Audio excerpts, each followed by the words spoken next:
I'm Dr. Chavi Goldberg, and I founded CyberSem. Continuing from last week when we were discussing Parsha Zachor, we were discussing the message of Amalek, who wanted to try and convince the Jewish people that when they would enter Eretz Yisrael, their relationship with HaKadosh Baruch Hu was going to change drastically. Hashem doesn't get involved in the little details of your lives, they complained. They argued. He is too aloof for things like that.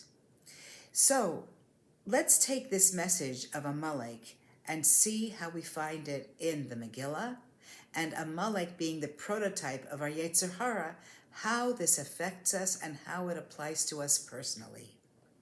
When Mordechai heard that Achashverosh had signed the deal to destroy the entire Jewish people in one day, Esther got wind of what he was doing. He donned sackcloth, and she wanted to send him clean clothes, and he said no, and she needed to know what was going on. And so she sent her helper Hasach, who was really Daniel. So she sent Hasach to the gate where Mordechai was sitting to find out what was going on. And so this is the conversation between Hasach and Mordechai.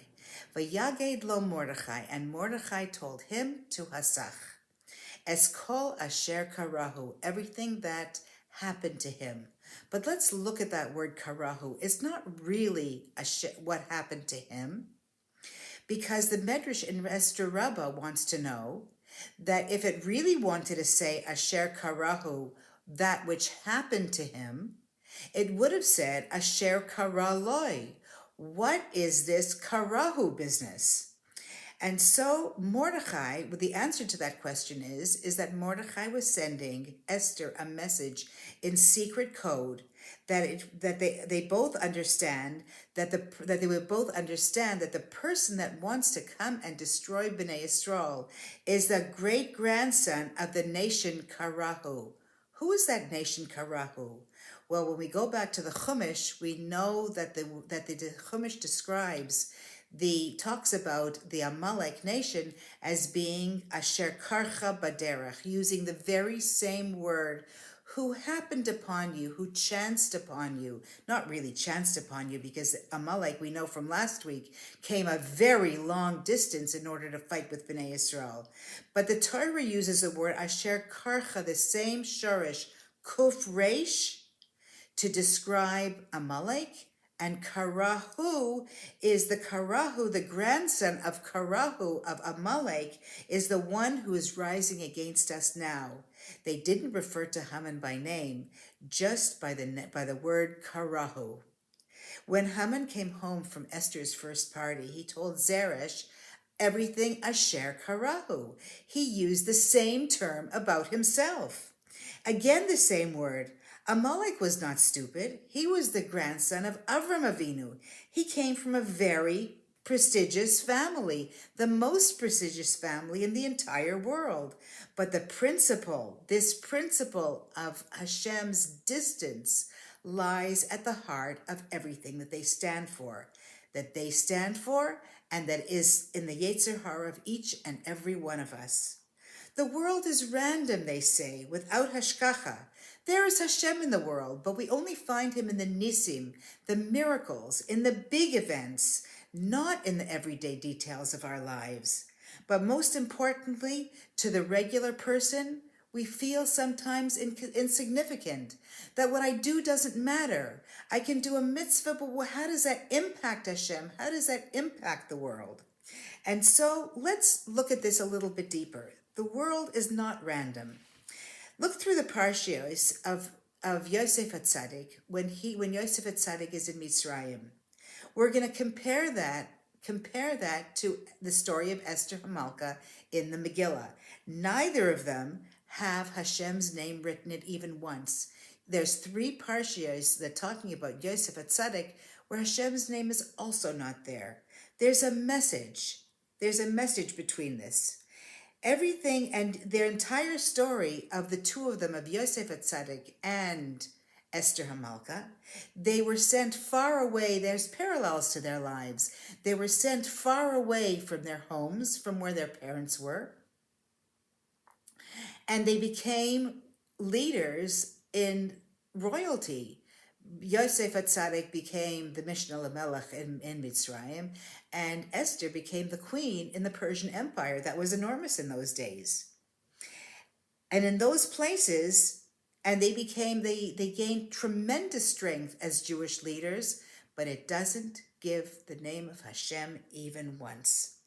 Everything in the Purim story seems to be just a mikra, just a coincidence, just like that same word of karahu, the same shorish, the same message, the same root word, the same message.